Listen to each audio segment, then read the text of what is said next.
Welcome back to the channel, my friends. Warhammer Man Studios. I'm Warhammer Man, and today we're going to be taking a look at the Golden Demon winners from Warhammer Fest 2023. This video is sponsored by CMO Games. More on that later.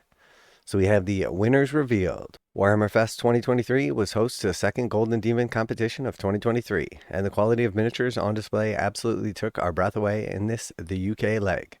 People were packed around the cabinets throughout the weekend, excitedly discussing the many jaw-dropping entries. This has been a world-class showcase of talent, skill, hard work for Warhammer fans across the globe. Without further ado, here are all the winners. Alright, so right off the bat, we have Warhammer 40,000 Single Miniature Gold by Maxime Penois. And we know Maxime is a phenomenal painter. There is going to be one theme that we do notice throughout these pictures. All of them do have a white background, and all of them appear to be substantially overexposed. So a lot of the hard work and blending that many of these artists have put in is not going to be accurately displayed in these photographs. And because we only see one photograph of each miniature, there's lots of things that we might not be able to see here on the internet that the actual judges see in person. So we're not really going to speculate too much on should a second place have won first place or third place got second place, etc. Because we really don't know if it was because of a flaw in the paint job, because of better execution, or just something overall that we're not able to make out in the photographs. So that being said, let's jump right in. So right off the bat, this model is absolutely beautiful. The sculpt itself, I'm pretty sure is custom. I don't really recognize like any of the bits from this. I think maybe like the right fist, possibly part of the backpack. I'm not sure. There's definitely some awesome green stuff work here. And I'm not sure if this was intentionally done in the likeness, but this reminds me of the sort of like crippled white orc from Lord of the Rings, who was like a super awesome bad guy in the movies, if anybody saw those. But beside all that, let's take a look at the actual paint job. So we can see all kinds of awesome textures throughout the armor. Very, very well executed. The flesh and tentacles and various things have really nice texture work done also. The base looks absolutely phenomenal and appears to be hand sculpted with some little nurglings. And I'll just say, I really like all of this. The color composition and everything is great. The paint job itself is great. And this thing definitely deserves gold. I'm not sure exactly how many hours went into the customizing or green stuff work on this model, but I would imagine it's probably around the same amount that went into the actual paint job. So as always, congratulations on the win, Maxime. Beautiful miniature. All right, and then next we have Silver by Andy Wardle. So lots of big names showing up here. So this is just absolutely beautiful execution. I mean, this appears to be flawless. I like everything from just the overall dark look to it. We see like clear blacks, and then we have almost all the way up to whites with the highlights. The base is a little bit basic, but you never know if that was like intentional what they were going for. He's clearly like resurrecting a Necron out of the ground. So it is cool. It's minimalist. It tells a story. So even though this one isn't the type of miniature that's just going to like wow you and just catch your attention from across the room, like maybe some of the others aren't, I think the reason this one's silver is because the execution is near flawless. Absolutely beautiful. Love the look of the non-metallic metals. Great demonstration of using extreme lights and extreme darkness. Very, very nice. And honestly, sometimes less is more. I think we can say that for sure in this case. All right, and then next we have the bronze single miniature by Jose David Gonzalez Ramos. So very cool. We can see on the armor, super creamy and smooth blends. The sword is absolutely awesome. Did a really good job with the textures once again. We can see that on the sort of like cape and everything, the texture of the material. It is a little bit tough to tell with a couple of these because they're so overexposed. If something's being lost in the actual pictures, I would say definitely on all these that yes, things are being lost for sure. I do really like this model, but the pictures just don't do it justice. I think probably if I had to guess why this thing is in third place and not a little bit higher is probably the base. The base is cool overall, but the same way we said with Andy Wardle's piece, that less is more, I think this one is like the opposite. I think he went a little bit over the top with the base, and the execution is not up to par with the rest of the model. It doesn't mean the base isn't cool. I think it's super cool. And obviously throwing in the little Nurgle over there, having a good old time with the bell and everything, was sort of like a comedy relief, kind of like Jar Jar Binks type moment. but I'm not sure it completely lands. I think in this case, that had he done less on the actual base, that it would have accented the miniature. And I think the most important principle to look at when you're looking at the base on something, whether to go out with the all-out display base or just a super basic, just get the job done base, if the base itself doesn't take your miniature to the next level or add something to it, it's probably taking away from it. And I think in this case, the base is actually taking away from the model. It's not that the base doesn't look good, it just doesn't look up to par with the rest of the piece. Beautiful model, beautifully done. But I think next time a little less is more on the base. And that way it can really accent just how beautifully the actual model, paint job, the OSL, all of that is. So very nicely done. Congratulations on your bronze. All right, and then moving right along, we have the Warhammer 40,000 large model in gold. And we see Sten Froden with the avatar. So very, very nicely done. Absolutely beautiful. I've seen a ton of really, really nicely painted avatars all over, as this is an amazing model. And I think this one has done a beautiful job executing. Are there other ones out there that might grab your eye a little more initially or catch your attention? Yes, but I think once again that this thing won not only because it's an awesome model and beautifully painted, but it's the overall execution of the paint job. Something that really catches my attention is as we're drawn up towards the face, we can see the creamy blends in the hair. The actual like helmet has some sort of like non-metallic kind of metal reflections going on. He's done a really good job with the lighting and the lava and kind of like the different textures and temperatures. The base is a little bit lackluster and in my opinion just looks a little too like organized. There should be like big patches of grass in some place and no grass in other place. This looks far too uniform. And again, I definitely think the base in this case takes away from the model. Don't think it was necessarily a bad idea to leave off like the fire and the extra little bits that come on the base. But just as a general rule, the minimum things I like to have on the base is 3. So in this case, we have like the regular plastic base itself, and then we have tufts. So there needs to be more stuff on here. I don't care if it's fire or some skulls or some different rocks or something, but there needs to be just a little bit more variance. So absolutely beautiful paint job. Very well done. I like how the different areas of the model have more of the kind of like molten or more of the kind of like dried lava. Very, very nice. Super creamy blends. Great job showing like the different textures between the hair, the metallic metals, the magma, and then also the sort of like bloody hand. Very, very cool. Congratulations, Sten. All right, and then silver from Aaron Clark. We have a Slaaneshi Demon Prince. So right off the bat, really cool job on the plinth here. Definitely like that sort of aether effect kind of emerging from the black of the rock and also the base. I think in this case, this is a great example of where if you're not going to go all out on the base, just keep it simple and then let people focus on your model. Because we can tell here, obviously the base looks cool. It grabs your attention initially, but it doesn't take away from the miniature because there's not really that much going on with it. So we can now focus on the beautiful execution of the paint job. And I have to say, I mean, this is near flawless. The pink of the armor is super vibrant, super radiant. The non-metallic metals of the sword are absolutely phenomenal. This is clearly at least partially a conversion, as the sword is from the Keeper of Secrets, and the shield also, that may be Sigvald's shield. I think that's a Keeper of Secrets shield, but really, really nicely done. I definitely like how the trim of the armor is painted in that non-metallic metal and distinguishes itself with the dark versus the light pink of the actual armor itself.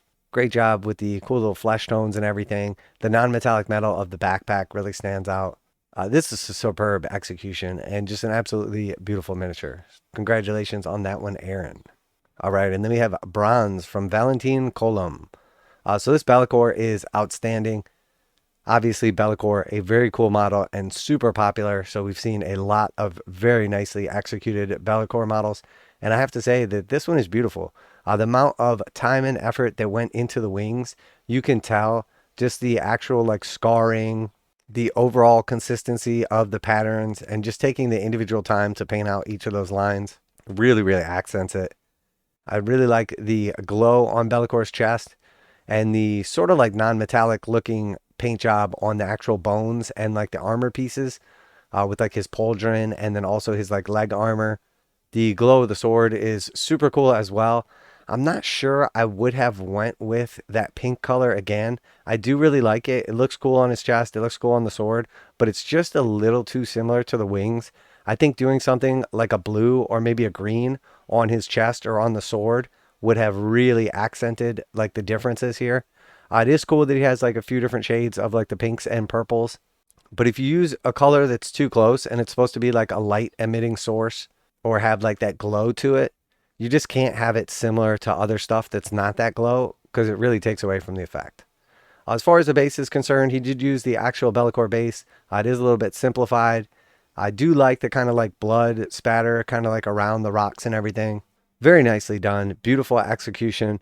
I think probably the color choices could have made this piece stand out just a little bit more and possibly even elevated up to like that second place.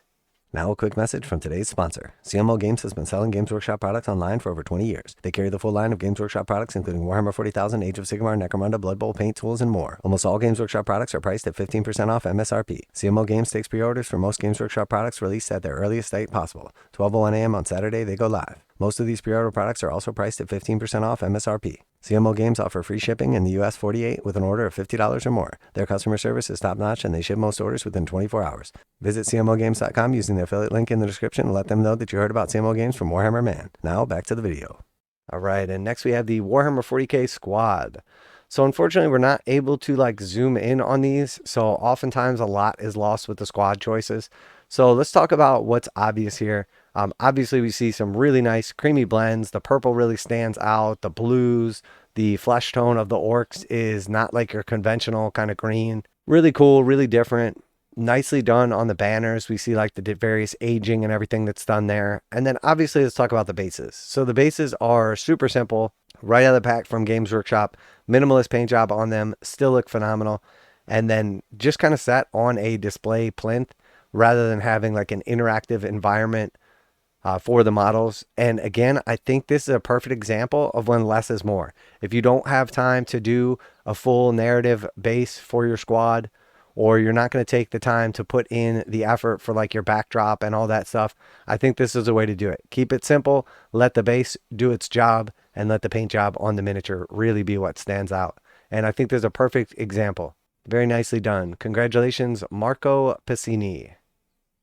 And then we see Silver by Sten Froden. So once again, same type of thing. He just didn't have the time to put into the bases or didn't feel like doing it.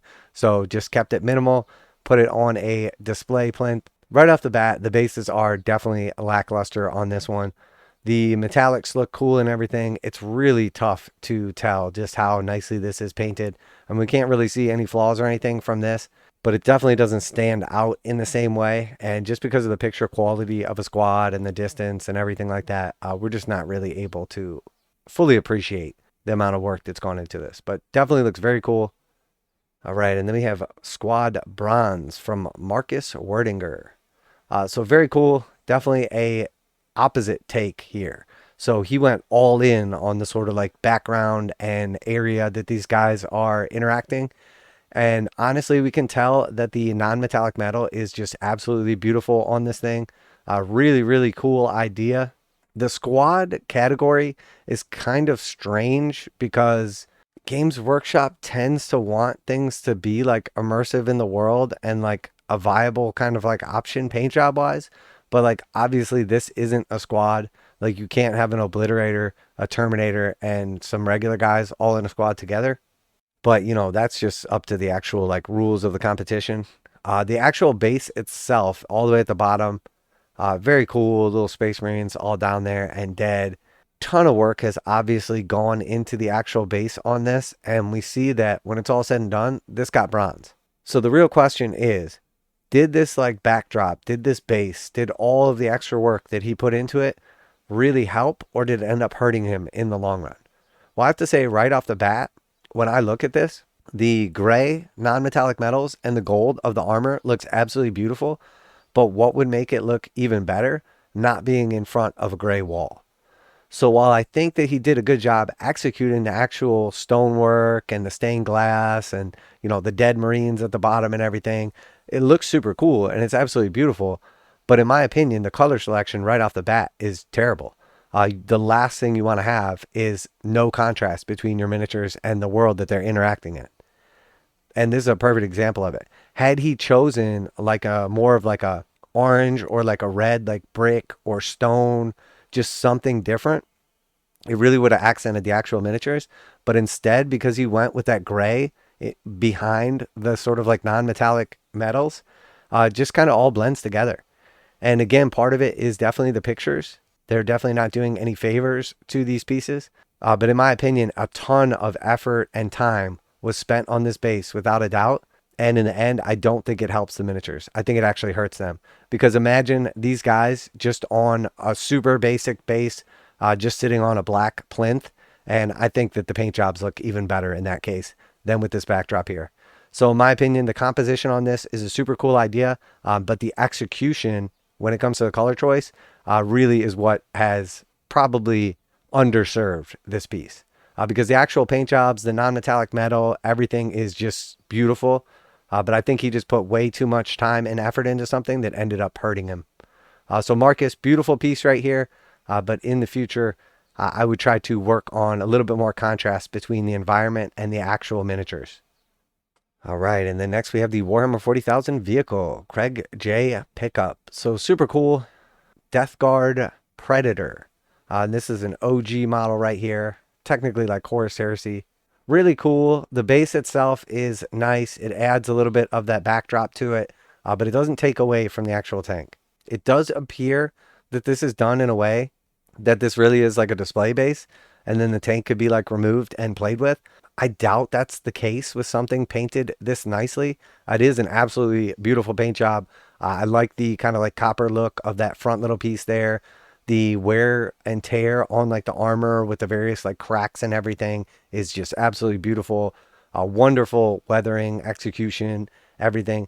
But it does sort of feel out of place on this base. Almost like there should be something that kind of ties it together.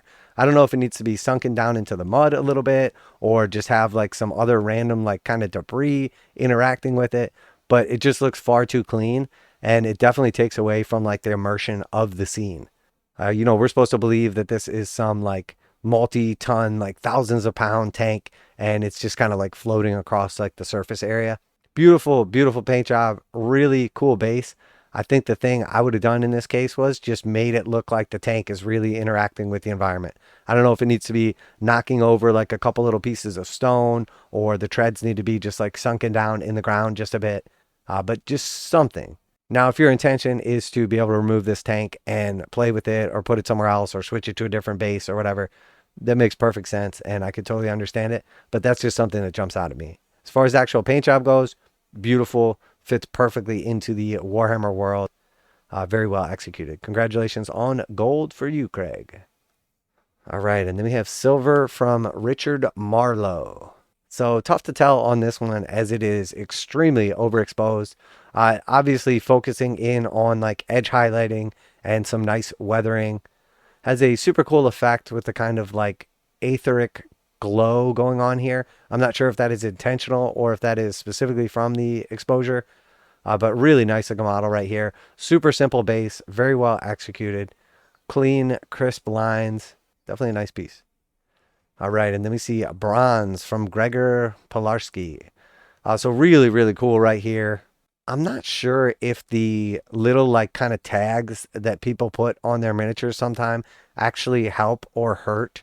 I don't know if the judges take that like into account. It's definitely something you see in other hobbies like adjacent to Warhammer, but I'm not sure if it's actually like beneficial or not. I don't know, because for me it takes your attention away from a beautiful masterpiece. And when I read that, I don't really get anything from it. Like, it's cool, you have your designation or whatever, but it doesn't help me with my immersion into the world. It doesn't help to like set the stage or anything like that. All it does is take away from the paint job, because naturally when there's words, you read them. So in my opinion, the plaque should be completely left off. The actual environment and base is beautiful, very well done. Okay, it took me a second because I actually thought the right side was the front and the left side was the back, but the left side appears to be the front and the right side is the back. So it is a little bit strange that the tank tracks go in both directions. So we just assume that this is following another vehicle or something like that. But I really do like the level of base. The weathering on this is absolutely beautiful. I think the real reason that this didn't score higher, because realistically, looking at this and looking at the last one, this one probably should be in second place. But we know Games Workshop does prefer like the clean paint jobs. Now we have seen some Death Guard stuff win in the past with like some crazy beat up paint jobs and some other models as well. But we know that's not really like the look and style that Games Workshop's necessarily afterwards. So while this style is probably executed at least to the same standard, if not higher than some of the other pieces in this category, because it's not specifically like the Games Workshop Warhammer 40,000 like world and style, I think it loses a couple points here as far as the judging is concerned. This is a really, really cool style, beautifully done, excellent weathering and everything like that. But it feels like it's sort of out of place in a Games Workshop painting competition. Between the plinth, between the like real life weathering and everything like that, it just feels a little bit more of like a historic type piece or something like that than it does like a Games Workshop piece. And I think that's probably why we find this in bronze as opposed to silver or gold. So very, very cool, beautifully done, but just probably not quite what the judges were looking for, unfortunately.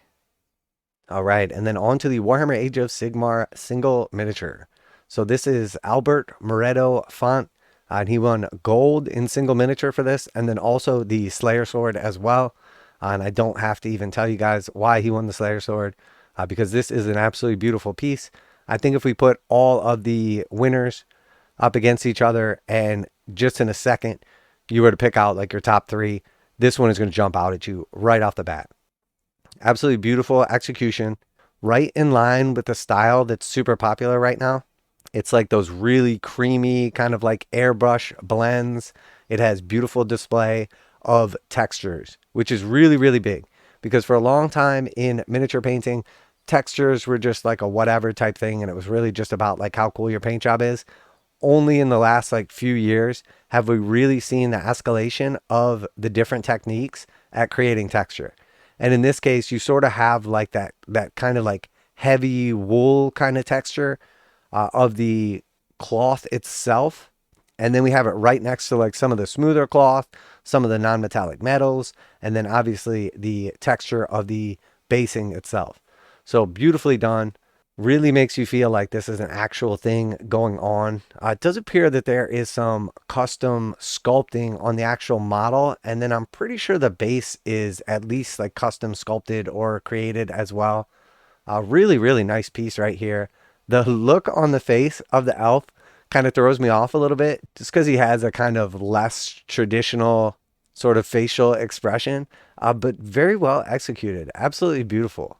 I am curious where some of the components for this model actually came from, as we do see some like awesome stuff going on here. But as far as the actual base itself, it's absolutely beautiful. We see a bunch of different cool textures. You have that sort of like dry brush kind of feel on the front little stone at the bottom there. And then you see like the actual amount of time that went into the steps slightly above it. And then the backdrop of the actual like statues and everything look absolutely beautiful. And then they have the little potion down there in the bottom right corner. Really, really well executed. Beautiful job. Super creamy blends. Amazing ability to paint texture on the model. Everything from the actual like stones and the way the light hits them. Just really, really well done. And I think this is a perfect example of this model would look beautiful without the base. This base would look beautiful without the model. But the base adds something to what we're seeing here. That's the biggest problem, I think, is the base is an amazing opportunity to elevate your model. And I think oftentimes people end up doing a base and they just don't put the time, effort, or quality of work into it. And then it ends up taking away from their beautiful paint job. In this case is a perfect example of where both of them look absolutely phenomenal. You put them together and they take each other to the next level. The base without the model looks good. The model without the base looks good. You put them together and you have an absolute masterpiece. Congratulations on the Slayer Sword and your gold medal. This is absolutely beautiful. Just really, really great job. And after going through all of these and just kind of critiquing them, pointing them out, talking about what I like, what I don't like, what I think added to the miniature, what I think took away from the miniature, it's very hard to find anything on this model that's not absolutely beautiful, perfectly executed. So congratulations, Albert. You 100% deserve the Slayer Sword. No one can refute that. And this is just an absolute masterpiece that you should be very, very proud of. So yeah, let me know what you think down below. Always like to hear back from you guys. And if you do enjoy these type of videos and just kind of sitting back, relaxing while you paint or whatever, let me know down below. Make sure to interact with it, as that just lets me know to keep doing these in the future. But in general, I've overall had extremely well received for like these kind of review critiques, whatever. Now, obviously, I don't have any Slayer Swords or Golden Demons. I'm not on the level of painting as these artists are. So you can take all of what I said with a grain of salt. But I do have an artistic eye, and I do paint a lot of minis. So we'll go ahead and wrap it up there. This thing is just absolutely stunning. I could just stare at this all day long. I would love to see the like slow turn 360 view on this. But that's it for today. Special thanks to CMO Games for sponsoring the video. If seeing all these beautifully painted miniatures doesn't get you excited to paint a little something yourself, I don't know what could. So that's it for today, Warhammer Man Studios. I'm Warhammer Man, and I am impressed. Congratulations, UK, and I'm out of here.